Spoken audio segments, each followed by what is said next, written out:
السلام علیکم ورحمۃ اللہ وبرکاتہ۔ معزز حاضرین، آج کا موضوع ہے رمضان المبارک کا احترام، روزہ کے مسائل اور مختصر تفسیر۔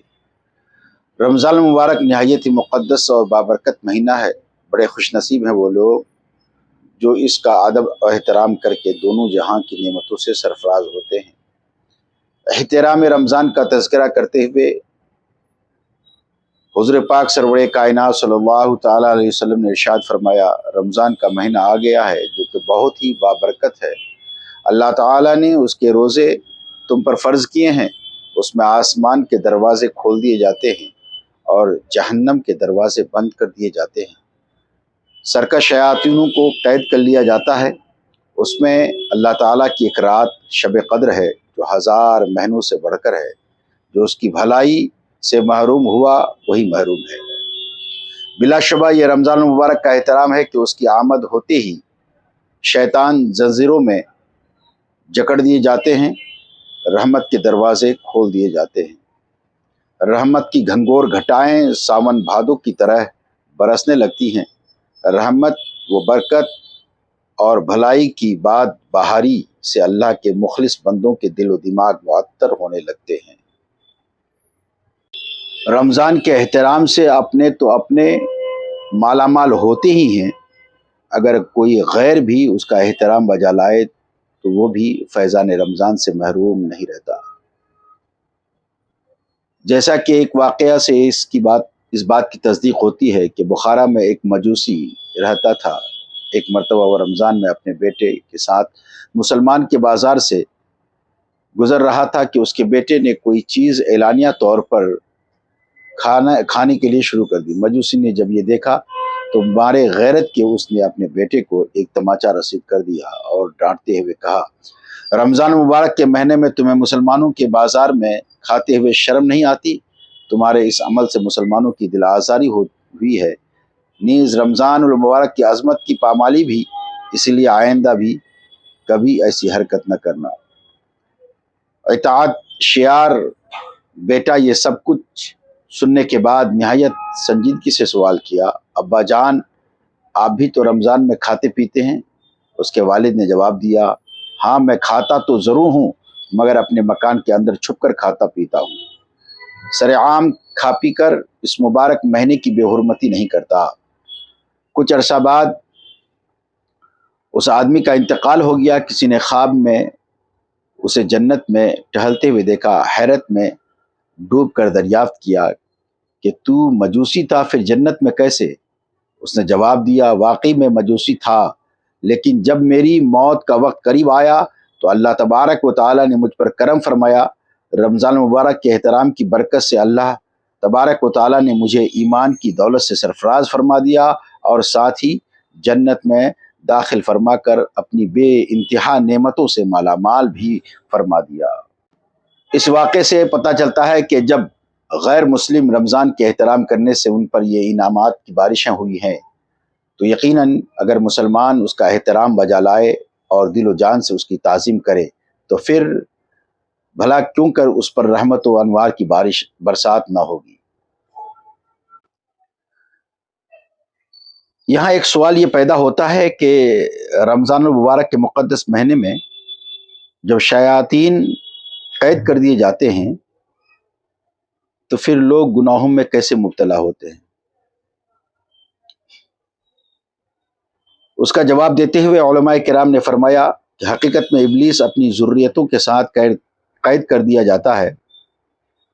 اب اس ماہ میں جو کوئی بھی گناہ کرتا ہے وہ اپنے نفس امارہ کی شرارت سے کرتا ہے، نہ کہ شیطان کے بہکانے سے۔ اس لیے حدیث پاک اپنی جگہ بالکل صاف اور واضح ہے۔ آدمی کو چاہیے کہ اپنے گناہوں کی شامت سے ڈرتا رہے تاکہ ہر موقع پر اس کی حفاظت ہوتی رہے۔ رمضان کے احترام کا یہ مطلب ہے کہ اس میں گناہوں سے بچا جائے، جھوٹ، غیبت، چغلی اور بد کلامی سے اپنے آپ کو بچایا جائے۔ صرف کھانا پینا بند کر دینے کو رمضان کا کامل احترام نہیں کہا جاتا۔ رمضان کے مقصد کو حاصل کرنا ہی اصل میں رمضان کا احترام ہے۔ اللہ رب العزت ہمیں رمضان کے احترام اور روزوں کی پابندی اور حفاظت کی توفیق عطا فرمائے، آمین۔ اب میں ان چیزوں کا بیان کرنے جا رہا ہوں جن سے روزہ نہیں ٹوٹتا۔ نبی پاک سرور کائنات کا ارشاد عالی شان ہے کہ جس روزہ دار نے بھول کر کھایا پیا وہ اپنے روزہ کو پورا کرے کہ اللہ نے اسے کھلایا پلایا ہے۔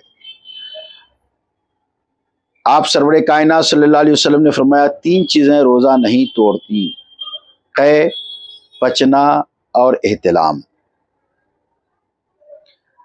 قے کا مسئلہ، روزے کی حالت میں اگر کسی کو اپنے آپ ہی قے ہو جائے تو لوگ پریشان ہو جاتے ہیں اور صحیح مسئلہ کی جانکاری نہ ہونے کی وجہ سے یہ سمجھ بیٹھتے ہیں کہ روزہ ٹوٹ گیا، حالانکہ ایسا نہیں ہے۔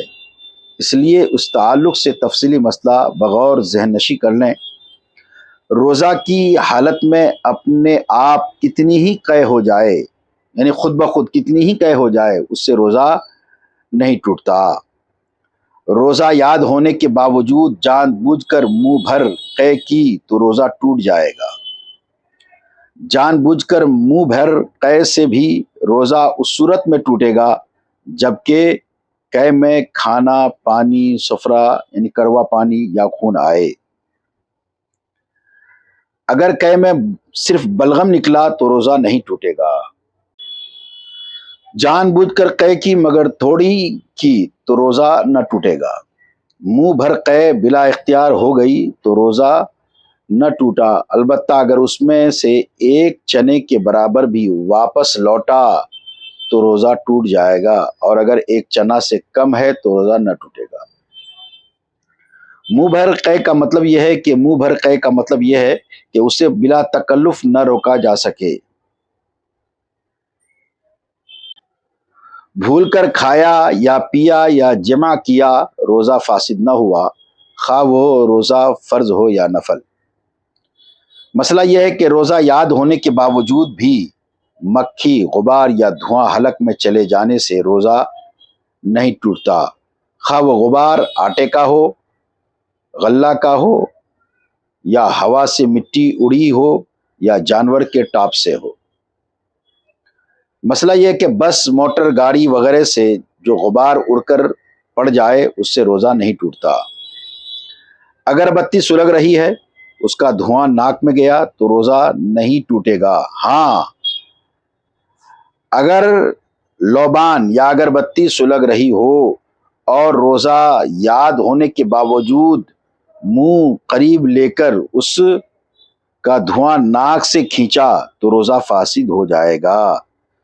تیل یا سرما لگایا تو روزہ نہ گیا، اگرچہ تیل یا سرما کا مزہ حلق میں محسوس ہوتا ہو، بلکہ تھوک میں سرما کا رنگ بھی دکھائی دیتا ہو، جب بھی روزہ نہیں ٹوٹا۔ یہ مختصر سی بات روزے کے نہ ٹوٹنے کے سلسلے میں آپ حضرات کے سامنے پیش کرنے کی سعادت حاصل کیا۔ انشاءاللہ تعالی کل روزہ ٹوٹنے کے سلسلے میں باتیں کروں گا۔ اب مختصر تفصیل، چونکہ وقت زیادہ ہونے سے لوگ بوجھل ہو جاتے ہیں، قرآن مقدس کی سورہ فاتحہ کی تفسیر جو میں نے شروع کی تھی، آج اہدنا الصراط المستقیم کی تفسیر آپ حضرات اور آگے کی آیت کی تفسیر سماعت کریں گے۔ اہدنا الصراط المستقیم ہمیں سیدھے راستے پر چلا۔ اللہ تعالیٰ کی ذات و صفات کی معرفت کے بعد اس کی عبادت اور حقیقی مددگار ہونے کا ذکر کیا گیا، اور اب یہاں سے ایک دعا سکھائی جا رہی ہے کہ بندہ یوں عرض کرے: اے اللہ، تو نے اپنی توفیق سے ہمیں سیدھا راستہ دکھا دیا، اب ہماری اس راستے کی طرف ہدایت میں اضافہ فرما اور ہمیں اس پر ثابت قدم رکھ۔ صراط مستقیم کا معنی، صراط مستقیم سے مراد عقائد کا سیدھا راستہ ہے جس پر تمام انبیاء کرام علیہم السلام چلے، یا اس سے مراد اسلام کا سیدھا راستہ ہے جس پر صحابہ کرام رضی اللہ تعالی عنہم، بزرگان دین اور اولیاء اعظام رحمۃ اللہ تعالی علیہم اجمعین چلے۔ جیسا کہ اگلی آیت میں موجود بھی ہے، اور یہ راستہ اہل سنت کا ہے کہ آج تک اولیاء کرام رحمۃ اللہ تعالیٰ اجمعین صرف اسی مسلک کے اہل سنت میں گزرے ہیں، اور اللہ تعالیٰ نے انہی کے راستے پر چلنے اور انہی کے راستے ساتھ ہونے کا فرمایا ہے۔ فرمان باری تعالیٰ ہے، یا ایھا الذین آمنوا اتقوا اللہ وکونوا مع الصادقین، اے ایمان والو اللہ سے ڈرو اور سچوں کے ساتھ ہو جاؤ۔ اور حضرت انس رضی اللہ تعالی عنہ سے روایت ہے کہ سید المرسلین صلی اللہ تعالی علیہ وسلم نے ارشاد فرمایا، بے شک میری امت کبھی گمراہی پر جمع نہیں ہوگی، اور جب تم لوگوں میں اختلاف دیکھو تو تم پر لازم ہے کہ سواد اعظم کے ساتھ ہو جاؤ۔ حضرت عبداللہ ابن عمر رضی اللہ تعالی عنہما سے روایت ہے، نبی اکرم سرور کائنات صلی اللہ علیہ وسلم نے ارشاد فرمایا، بنی اسرائیل 72 فرقوں میں تقسیم ہو گئے تھے، اور میری امت 73 فرقوں میں تقسیم ہو جائے گی، ان میں سے ایک کے علاوہ سب جہنم میں جائیں گے۔ صحابہ کرام نے عرض کیا، یا رسول اللہ، نجات پانے والا فرقہ کون سا ہے؟ ارشاد فرمایا، وہ اس طریقے پر ہوں گے جس پر میں اور میرے صحابی ہیں۔ محترم حاضرین، ہدایت حاصل کرنے کے بہت سارے ذرائع ہیں۔ یاد رہے، اللہ تعالیٰ نے ہدایت حاصل کرنے کے بہت سے ذرائع عطا فرمائے، ان میں سے چند یہ ہیں: انسان کی ظاہری باطنی صلاحیتیں جنہیں استعمال کر کے وہ ہدایت حاصل کر سکتا ہے۔ دوسرا، آسمانوں زمینوں میں اللہ تعالیٰ کی قدرت و وحدانیت پر دلالت کرنے والی نشانیاں جن میں غور و فکر کر کے انسان ہدایت پا سکتا ہے۔ اللہ تعالیٰ کی نازل کردہ کتابیں، ان میں سے تورات، انجیل اور زبور۔ قرآن پاک نازل ہونے سے پہلے لوگوں کے لیے ہدایت کا باعث تھی، اور اب قرآن پاک لوگوں کے لیے ہدایت حاصل کرنے کا ذریعہ ہے۔ اللہ تعالیٰ کے بھیجے ہوئے خاص بندے انبیاء کرام اور مرسلین اعظام علیہم الصلاۃ والسلام یہ اپنی اپنی قوموں کے لیے ہدایت حاصل کرنے کا ذریعہ تھے، اور ہمارے نبی محمد صلی اللہ تعالی علیہ وسلم قیامت تک آنے والے تمام لوگوں کے لیے ہدایت کا ذریعہ ہیں۔ اہدنا الصراط المستقیم سے معلوم ہونے والے چند احکام یہ ہیں۔ اس آیت سے 3 باتیں معلوم ہوئیں۔ ہر مسلمان کو اللہ تعالیٰ سے سیدھے راستے پر ثابت قدمی کی دعا مانگنی چاہیے، کیونکہ سیدھا راستہ منزل مقصود تک پہنچاتا ہے، اور ٹیڑھا راستہ مقصود تک نہیں پہنچاتا۔ اللہ تعالیٰ ارشاد فرماتا ہے، عقل والے اس طرح دعا مانگتے ہیں، ربنا لا تزغ قلوبنا بعد اذ ہدیتنا وہب لنا من لدنک رحمہ انک انت الوہاب۔ اور حضرت انس رضی اللہ تعالیٰ عنہ فرماتے ہیں، حضور پرنور صلی اللہ تعالیٰ علیہ وسلم کثرت سے یہ دعا فرمایا کرتے تھے، یا مقلب القلوب ثبت قلبی علی دینک، اے دلوں کے پھیرنے والے، میرے دل کو اپنے دین پر ثابت قدم رکھ۔ تو میں نے عرض کی، یا رسول اللہ، ہم آپ پر اور جو کچھ آپ لائے ہیں اس پر ایمان رکھتے ہیں، تو کیا آپ کو ہمارے بارے میں کوئی خوف ہے؟ حضور اقدس صلی اللہ تعالیٰ علیہ وسلم نے ارشاد فرمایا، ہاں، بے شک دل اللہ تعالیٰ کی شان کے لائق اس کے انگلیوں میں سے 2 انگلیوں کے درمیان ہیں، وہ جیسے چاہتا ہے انہیں پھیر دیتا ہے۔ عبادت کرنے کے بعد بندے کو دعا میں مشغول ہونا چاہیے۔ صرف اپنے لیے دعا نہیں مانگنی چاہیے، بلکہ سب مسلمانوں کے لیے دعا مانگنی چاہیے، کہ اس طرح دعا زیادہ قبول ہوتی ہے۔ صراط الذین انعمت علیہم غیر المغضوب علیہم ولا الضالین، ان لوگوں کا راستہ جن پر تو نے احسان کیا۔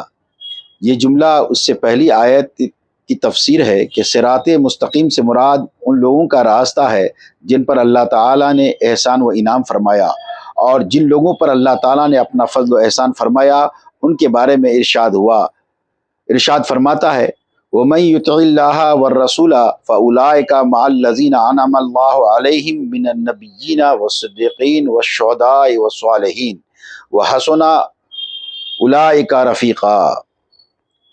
صراط الذین انعمت علیہم سے معلوم ہونے والے کچھ چند مسائل یہ ہیں: جن امور پر بزرگان دین کا عمل رہا ہو وہ صراط مستقیم میں داخل ہیں۔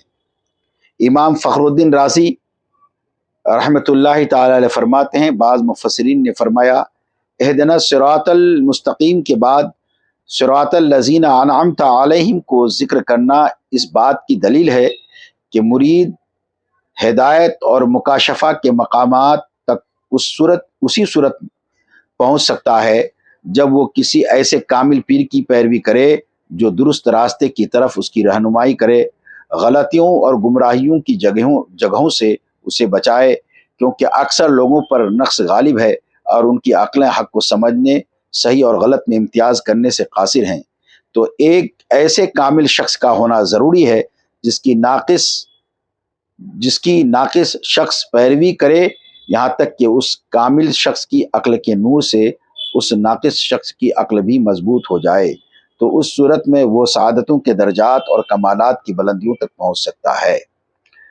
غیر المغضوب علیہم ولا الضالین، نہ ان کا راستہ جن پر غضب ہوا اور نہ بہکے ہوں کا۔ جن پر اللہ تعالیٰ کا غضب ہوا ان سے مراد یہودی اور بہکے ہوئے سے مراد عیسائی ہیں، جیسا کہ سنن ترمذی جلد 4 صفحہ 444 حدیث نمبر 2964 میں ہے۔ امام فخر الدین رازی رحمۃ اللہ تعالی علیہ نے یہ بھی لکھا ہے کہ جن پر غضب ہوا ان سے مراد بد عمل ہیں اور بہکے ہوئے سے مراد بدعقیدہ لوگ ہیں۔ مسلمانوں کو چاہیے کہ وہ عقائد، اعمال، سیرت، صورت ہر اعتبار سے یہودیوں، عیسائیوں اور تمام کفار سے الگ رہے، نہ ان کے طور طریقے کو اپنائے اور نہ ہی ان کے رسم و رواج اور فیشن اختیار کرے، اور ان کی دوستیوں اور صحبتوں سے دور رہتے ہوئے اپنے آپ کو قرآن و سنت کے سانچے میں ڈھالنے میں ہی اپنے لیے دونوں جہان کی سعادت تصور کرے۔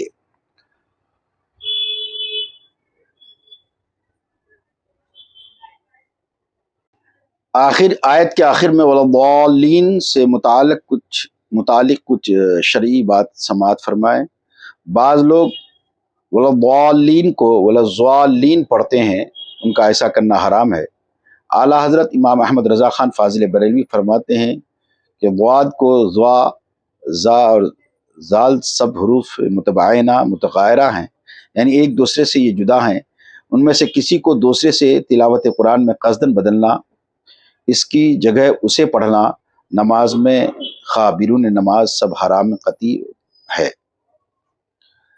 تحریف کتاب کریم ہے۔ اس مسئلے کی مزید وضاحت کے لیے اعلیٰ حضرت امام اہل سنت رضی اللہ تعالیٰ عنہ کا فتویٰ رضویہ کی 6 جلد مطالعہ کرے تو آپ کو بخوبی معلوم ہوگا۔ وَلَضَالِّينَ کے بعد آمین کہتے ہیں۔ آمین کا مسئلہ یہ ہے کہ یہ قرآن مجید کا کلمہ نہیں ہے، اس کا معنی ہے اے اللہ تو قبول فرما، اور دوسرا معنی اس کا یہ ہے کہ اے اللہ تو ایسا ہی فرما۔ نماز کے اندر اور نماز سے باہر جب بھی سورہ فاتحہ ختم کی جائے تو اس کے بعد آمین کہنا سنت ہے۔ احناف کے نزدیک نماز میں آمین بلند آواز سے نہیں بلکہ آہستہ کہی جائے گی۔ اس لیے نماز میں جتنے بھی مقتدی حضرات نماز پڑھتے ہیں امام کے پیچھے، جب امام وَلَضَالِّينَ پر پہنچے تو مقتدی حضرات آہستہ سے آمین کہے۔ یہی فقہ حنفی ہے اور یہی مسلک اہل سنت ہے۔